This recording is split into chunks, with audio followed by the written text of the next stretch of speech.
Soplar sobre la herida. Padre Jorge Oesterhel, Isabel Pisano.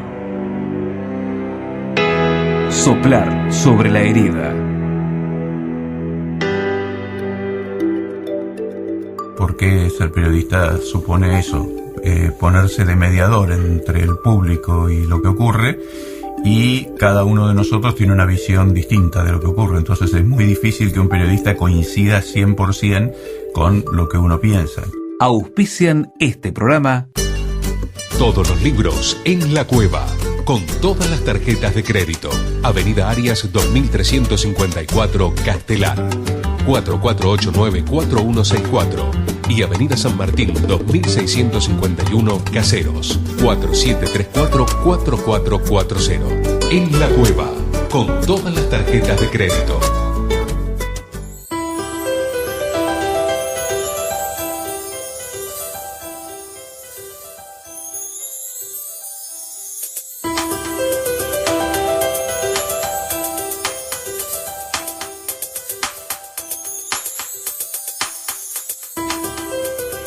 Hola, ¿cómo les va? Estamos nuevamente compartiendo con todos ustedes Soplar sobre la herida, este encuentro en el que tratamos de reflexionar sobre cuestiones de la vida de la Iglesia, de la vida del país, de la vida, en una palabra.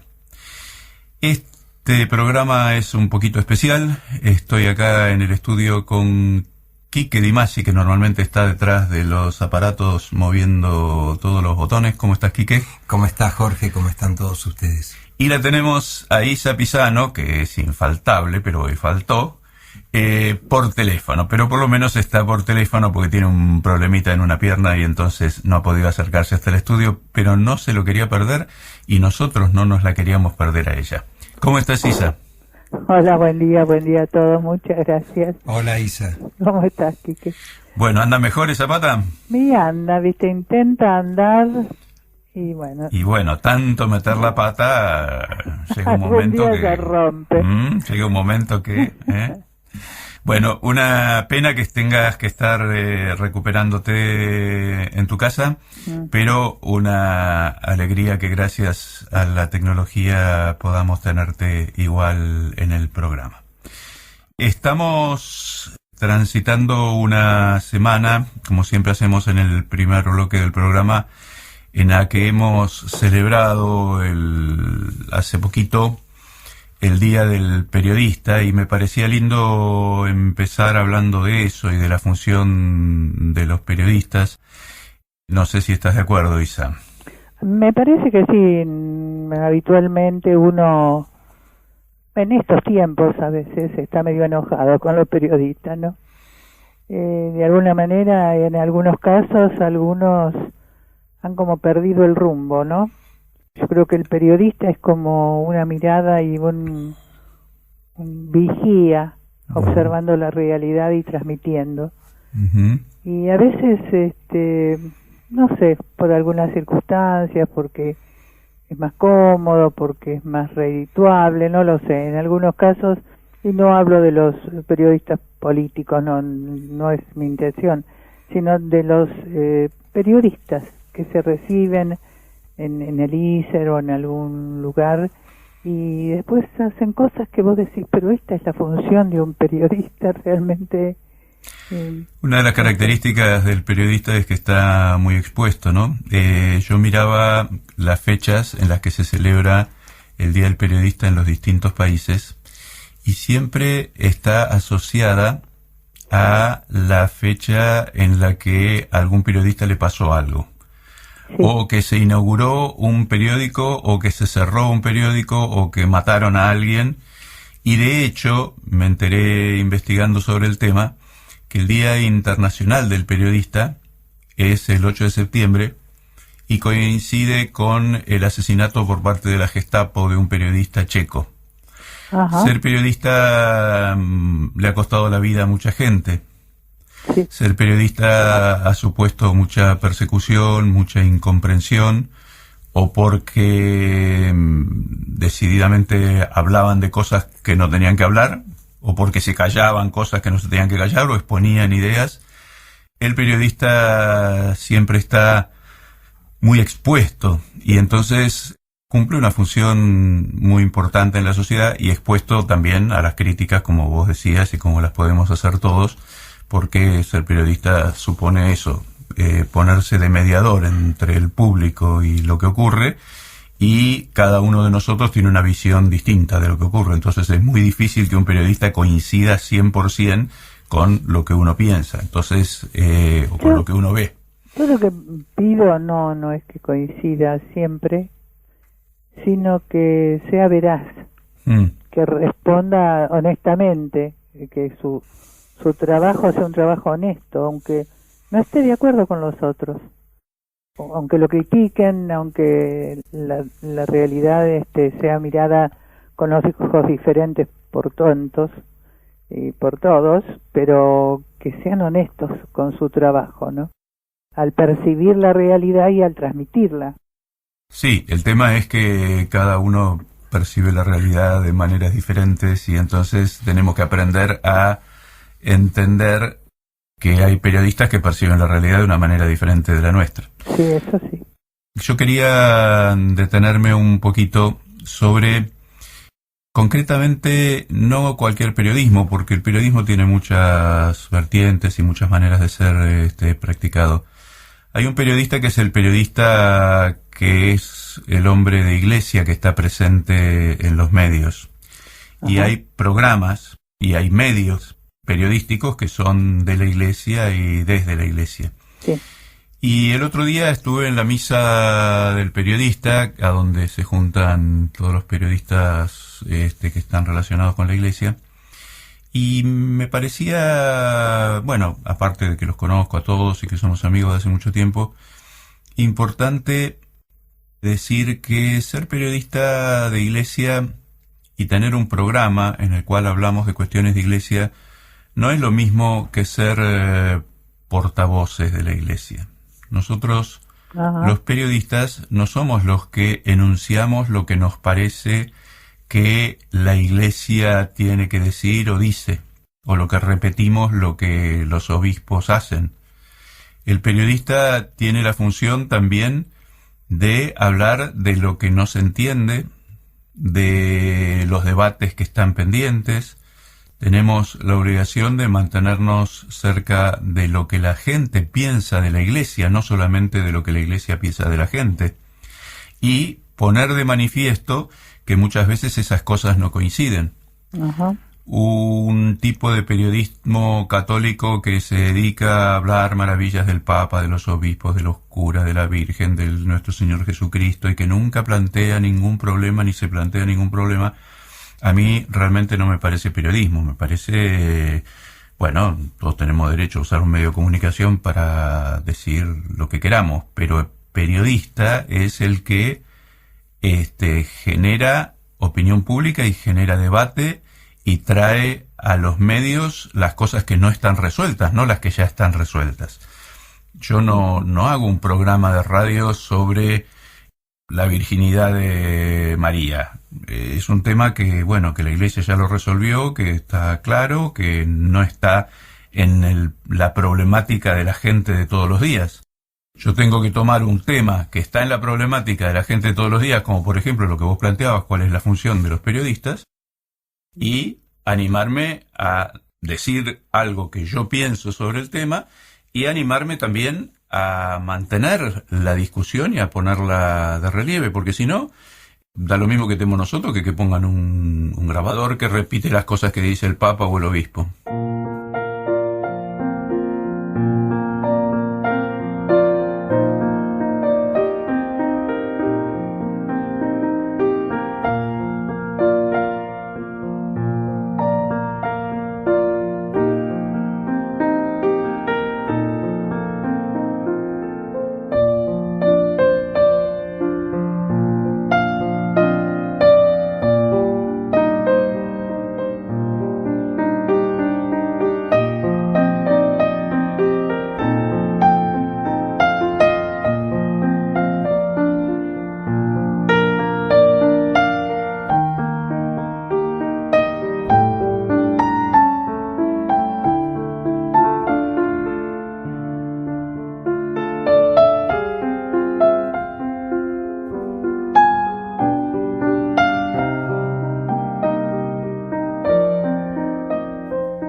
Soplar sobre la herida.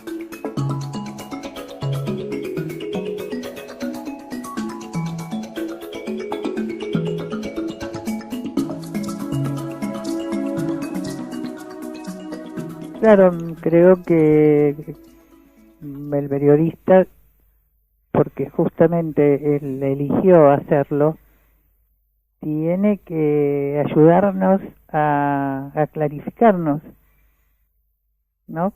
Sí. Frente a la duda, frente a lo que sucede, frente a las cosas tan dispares que suceden, por lo menos poder investigar un poco más y poder ayudarnos, porque esa es su función, investigar la realidad. A veces, perdóname, es ayudarnos a clarificarnos y otras veces es decir lo que no está claro. Uh-huh. Decir estas cosas, estos temas no están claros. Es decir, si nosotros tuviéramos, ponerle una denuncia sobre un cura que hizo no sé qué, no sé, para no hablar del tema de los abusos, hablar de una cuestión económica, ponerle un cura que hizo algún lío económico en una parroquia o en un colegio. Sí. Entonces yo puedo callarme la boca, decir no, el padre es muy bueno, la gente lo está criticando, o decir hay esta gente que dice que el padre es un santo, hay esta otra gente que plantea estas otras cosas, en la iglesia a veces pasa esto, tenemos que estar muy... Es decir, yo tengo que encontrar la manera de reflejar también la incomodidad o la angustia o la dificultad que tiene la situación, no solamente dar una respuesta. No sé a vos, Quique, ¿qué te parece? Sí, me da la impresión que está un poco como cambiado el objetivo del periodista. Hoy muchos periodistas, como bien decía Isabel, o por lo menos yo interpreté que ella quería decir, es que muchos son virtualmente no, yo diría literalmente comprados, y esto genera una nueva corriente que o no existe o responde a otros tipos de intereses. Cuando el mandante es la población, cuando el mandante es las mismas personas que tienen la necesidad, la cosa funciona con el periodista. Ahora, cuando desde un determinado sector minúsculo, con mucho poder económico, maneja un sector del periodismo, bueno, ahí estamos en problemas, porque esto que bien vos decías acerca de crear conciencia o de generar polémica, se lo hace a partir de algo o inexistente o algo que apunta a un interés muy sectorial y minúsculo. Eso nos trae el tema que es muy importante, y es que hoy en día la comunicación social es un fenómeno sumamente complejo que implica enormes inversiones y formar parte de determinados medios en donde se manejan enormes intereses económicos, ideológicos, políticos. Y entonces el periodista, para poder comer, tiene que manejarse claro. En determinada frecuencia para poder estar en determinado medio o no, y según como decida él vivir, expresará más o menos lo que piensa y lo que siente. Esto que les pasa a muchos periodistas que trabajan en grandes multimedios, le pasa también a mucha gente que trabaja en espacios de iglesia, en donde se sienten que no tienen la libertad de decir todo lo que piensen y sienten, porque el cura, porque el obispo, porque la radio es católica, porque esto, porque el otro. Y la clave está en que seamos capaces de hacerlo igual. Es decir, yo formo parte de la iglesia, la quiero, me encanta, estoy totalmente identificado con ella. Hay muchas cosas, y las digo en el micrófono, que no me gustan, o que no entiendo, o que me parece que hay que cambiar, o lo que fuera, y no me siento traicionando a la iglesia ni traicionando a nadie. Con vos, Isa, hemos sido muchas veces bastante críticos de algunas situaciones y hasta de documentos de la iglesia en este programa.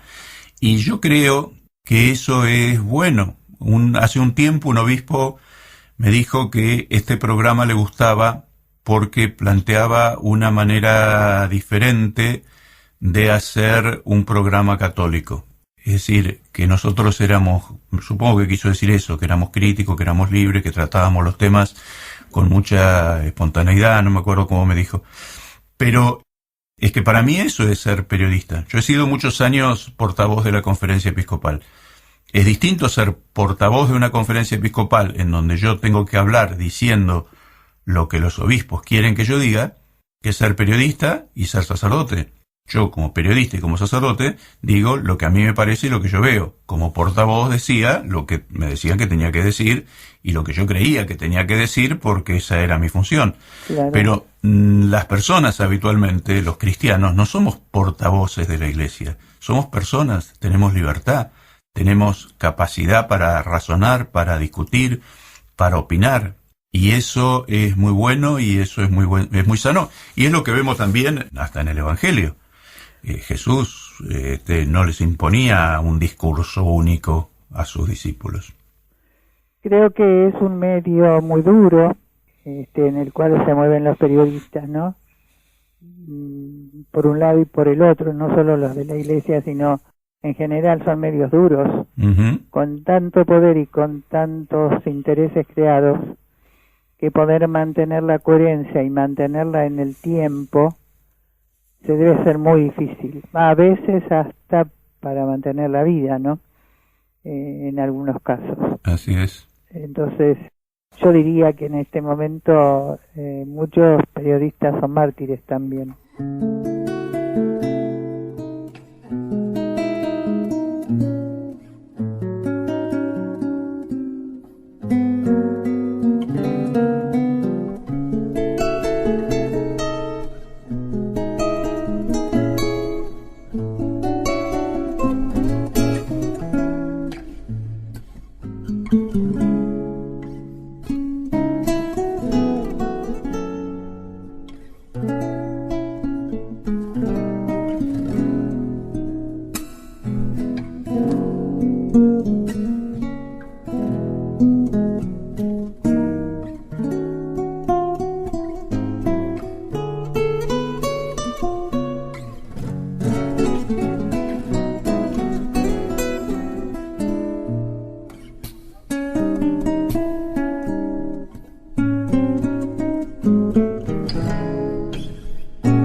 Soplar sobre la herida.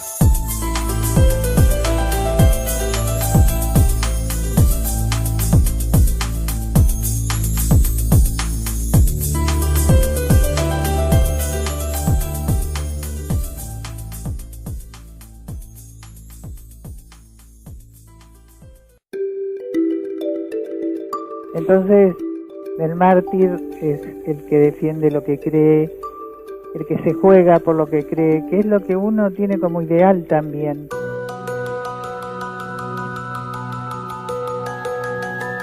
Soplar sobre la herida.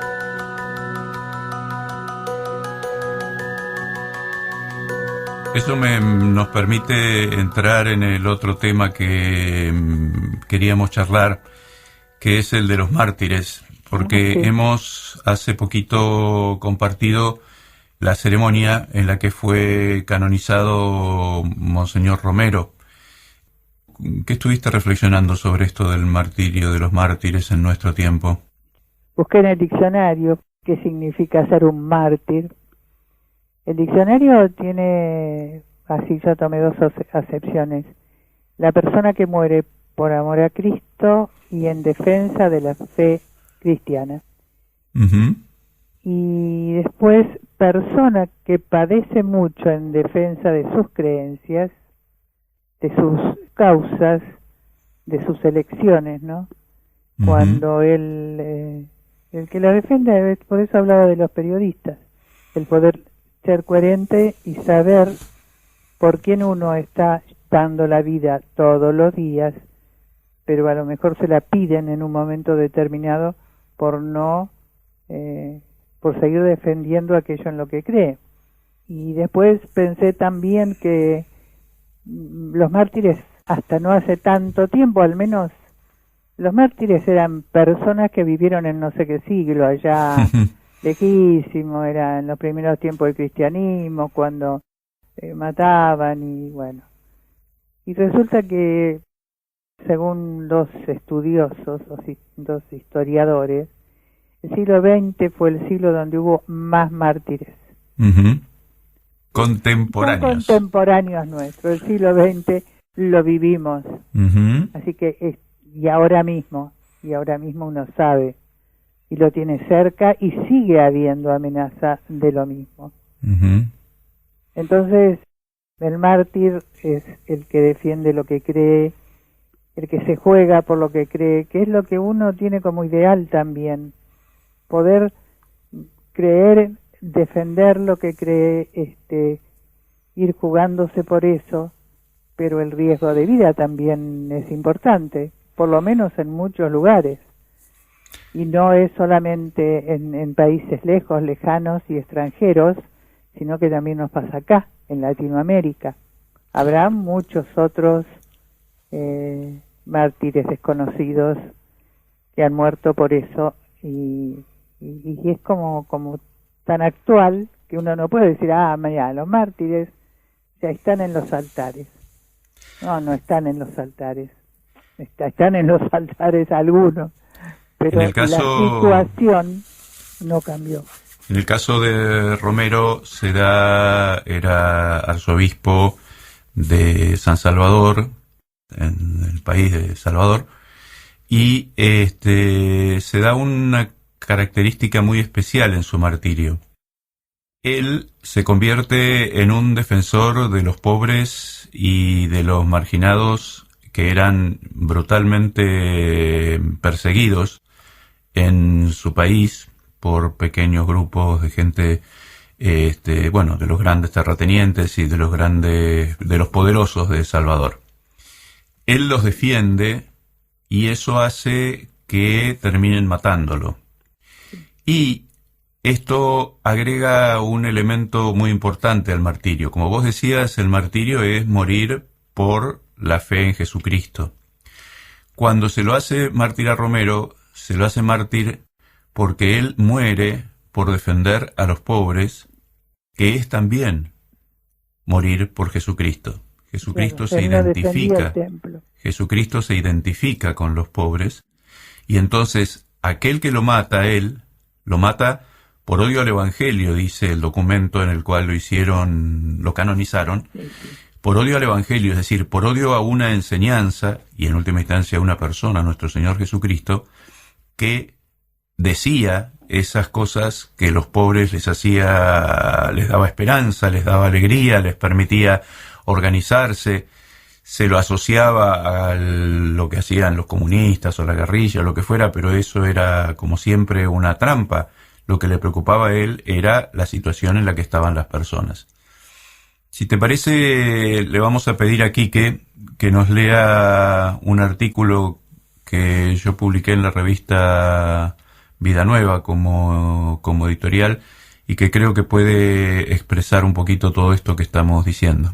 Sí, me pareció excelente la nota y creo que vale la pena volver a escucharla y volver a leerla.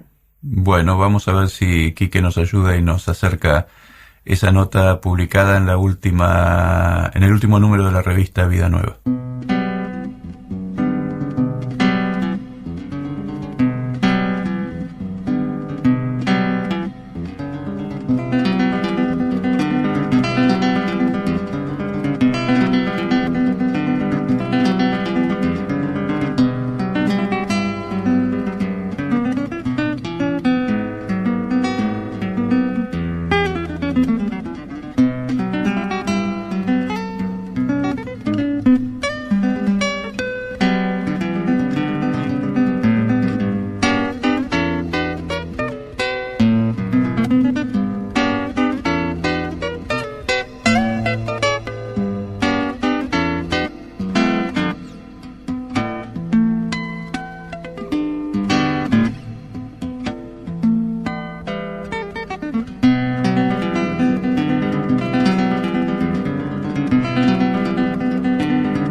Soplar sobre la herida.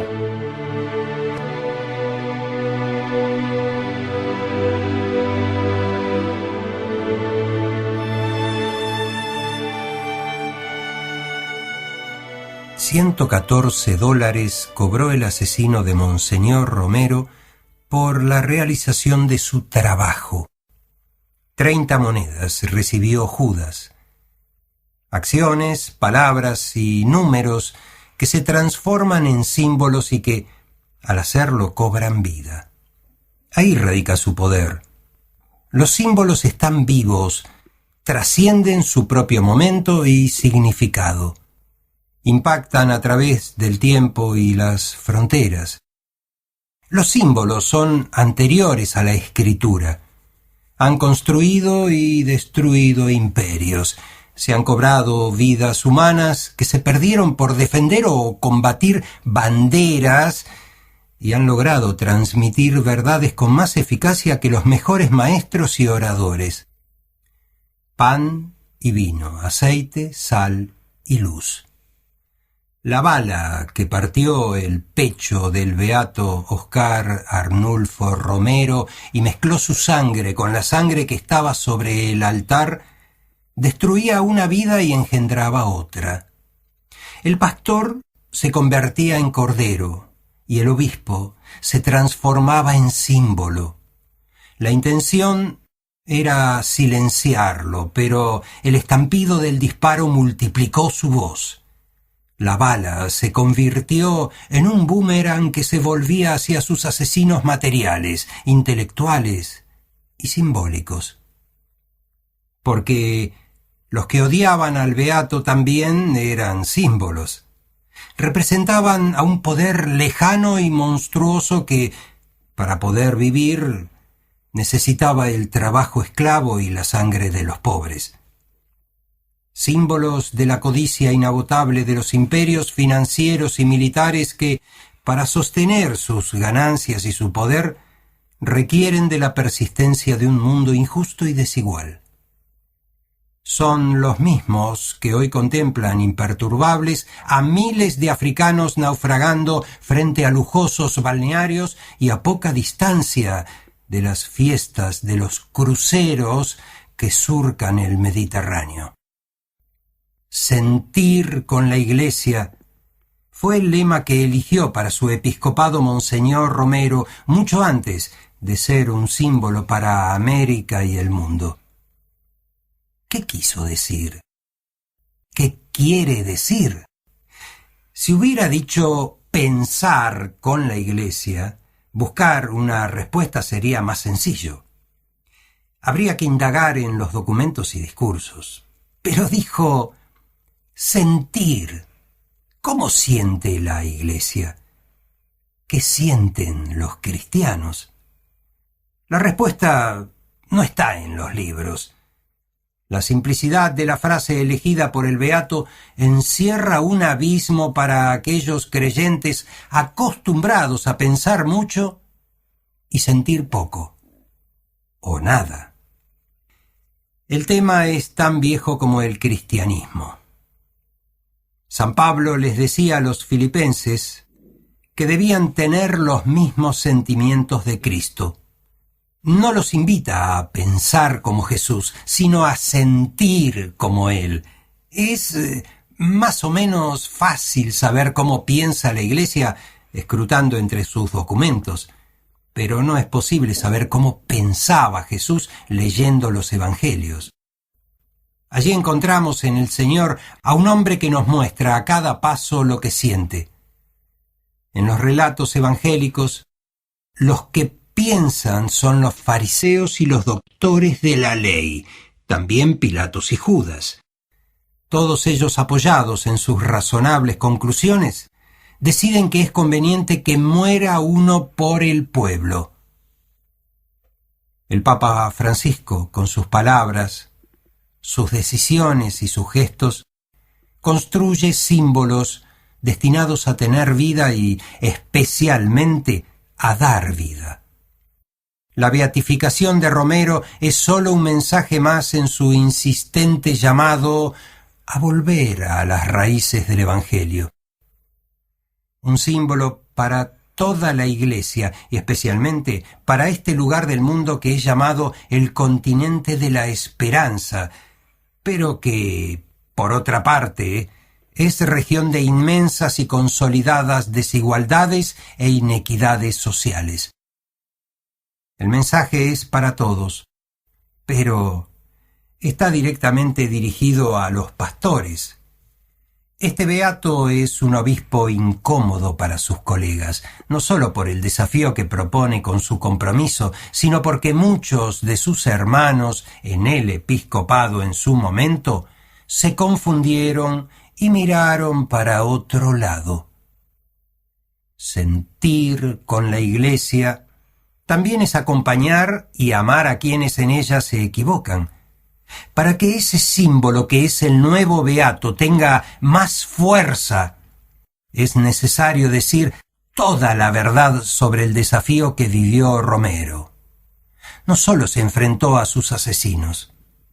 Su compromiso con los pobres lo alejó de muchos de sus hermanos. Como al maestro, lo dejaron solo.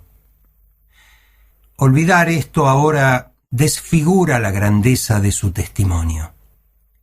Las primeras comunidades nunca disimularon los errores que cometieron los apóstoles.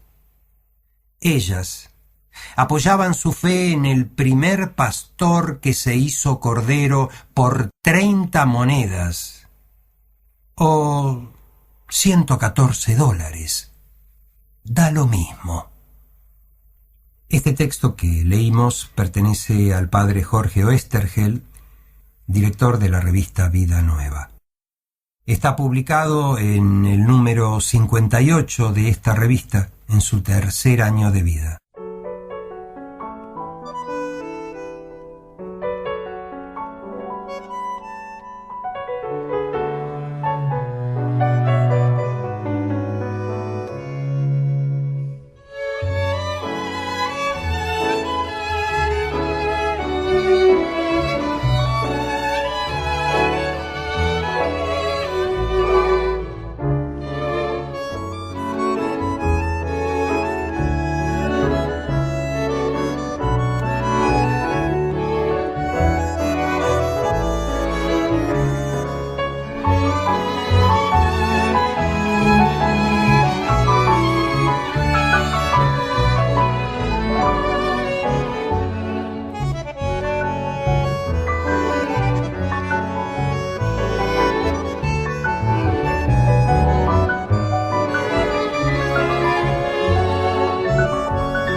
Soplar sobre la herida.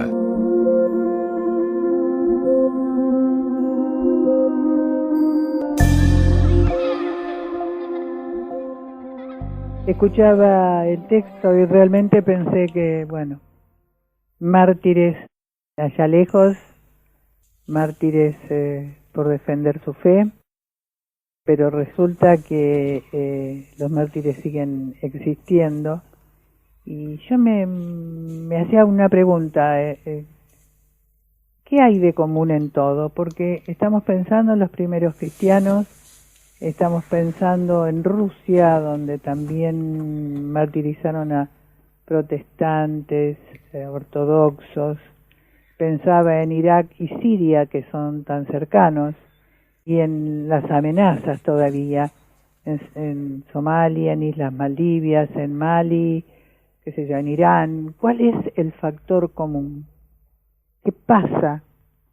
Por un lado, todos los martirios siglo XX y demás, y holocaustos y demás incluidos, pusieron sobre el tapete los derechos humanos.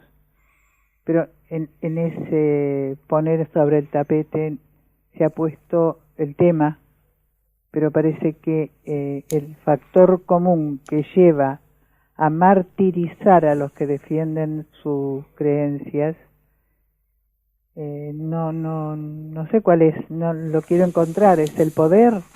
¿O finalmente en el fondo de todo esto hay miedo? No sé. Mira, el primer mártir es San Esteban. Sí.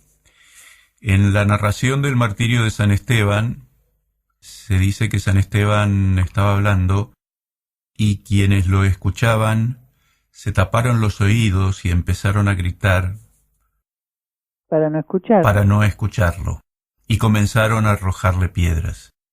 Lo que hay de común en todas estas situaciones es el no estar dispuesto a escuchar determinadas cosas. Parece increíble que por no escuchar estemos dispuestos a matar. Lo que pasa es que cuando escuchamos cosas que realmente nos cuestionan y ponen al desnudo nuestra alma, nuestras incoherencias, ponen al desnudo la trampa en la que cada uno de nosotros puede llegar a vivir si vive una vida tramposa, entonces es mejor matar que cambiar. Yo creo que lo que hay en común en todo esto es la imposibilidad de escuchar. Y lo que nos puede servir para la vida de todos los días, que es lo que tratamos de hacer en el programa también, es preguntarnos qué cosas yo no estoy dispuesto a escuchar. Seguramente no estoy dispuesto a matar por eso, pero en mi familia, en mi pareja, de lo que me dicen mis hijos o de lo que me dicen mis padres, qué cosas realmente cuando las escucho me ponen con ganas de matar a alguien.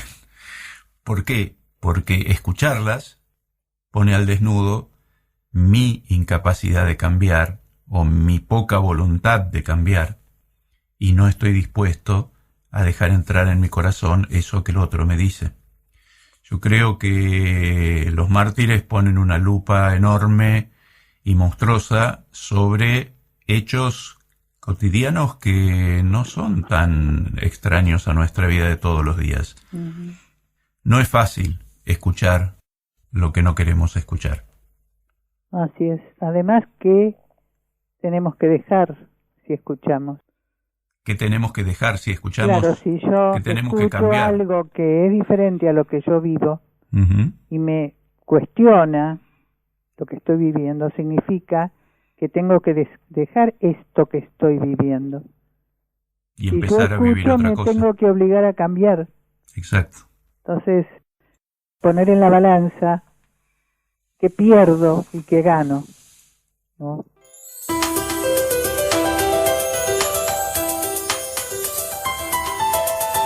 Soplar sobre la herida.